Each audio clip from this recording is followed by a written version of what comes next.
big breakthrough for your career was Evita in 1978. But in fact, you know, the fact is that your professional career began 14 years earlier. So it was not an overnight thing. I mean, people often think it was an overnight Well, that's what success. it said in the press. Yes. I don't know if you remember it, you know, a star is born, an overnight sensation and all this nonsense. No, I'd been working away for 14 years, kind of playing small parts in anything I could get, really. I mean, I would go from one musical to another, usually in the chorus.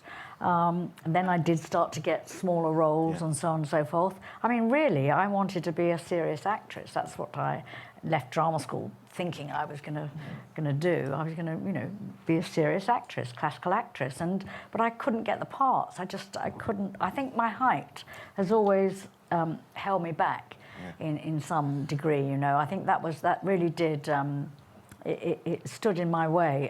But of course, as an actor who can sing in a musical, well, then that's slightly different. And I found that I was more often cast in musical theatre, which is how I came to be in musical theatre. That wasn't my plan, really. Your Wikipedia page, and I mean, we shouldn't necessarily believe Wikipedia, but Wikipedia does say that your first professional job after leaving drama school was modelling children's clothing at the Ideal Home exhibition. Is that true? Yes, absolutely true.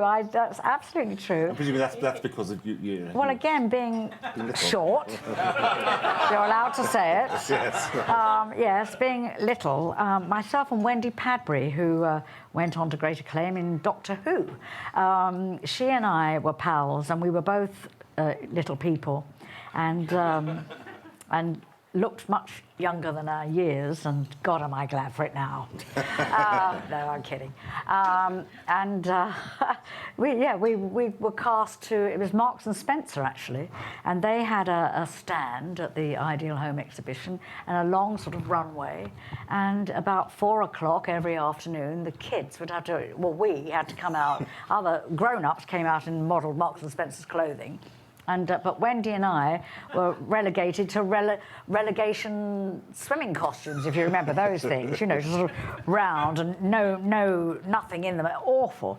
And because it was the boys and girls kind of thing, all the boys would have pea shooters and put peas in the shooters, and as we walked down, hating every minute of it, they would blow the peas out of the pea shooters at us.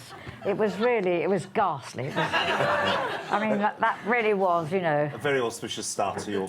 Not the way, really, any serious actor wants to begin, believe me, no. But then your first West End role was, of course, Hair in 1968 at the Shaftesbury Theatre. Yes. And which, of course, involved going starkers. Well, of course. I mean, that was, you know, the musical that everybody wanted to come and see because, you know, mostly well, not mostly, but at one point in the show, we all had to get our kit off. And I think I was a bit of a wimp when it came to that. I didn't really... I was a nice girl from Barnet. I was a suburban girl. And I can remember my parents at the time were mortified when I told them I'd got the job and I was going to go into this show that had literally just opened about a week or 2 weeks before. And the reason I came to be in it was that I auditioned for it many times, and they kept telling me I looked too neat and tidy and to go away and, you know, scruff up a bit. And for some reason or other, I couldn't ever manage to kind of look scruffy, even though I rolled my jeans in the dirt in the back garden and so on. Anyway, but so what happened was a young lady called Cindy Ann Lee, who was in the original company, after about a week of this and probably having to get her kit off, she decided she didn't want to do it anymore and left. So there was a space free and I got the gig. And sure enough, you know, the idea of having to stand up naked was pretty terrifying, and I took some long time to do it. And I think I was probably the last in the company to go there.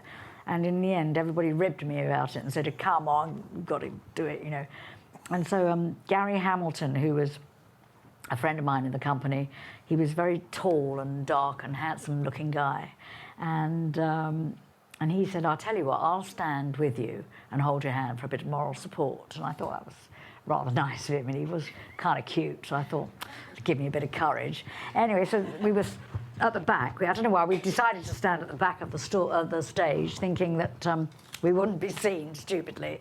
However, we stood there, and the dreaded moment came, you know, to have to unzip this disgusting mesh sheeting and that all your clothes were underneath. You'd had to take all your stuff off and leave it under the sheet. And Velcro had just been invented. That's how long ago it was. and then at a given moment, when there was a sort of a blast of a musical sort of crescendo, so the audience couldn't hear us all going, you know, with the Velcro, we all had to stand up.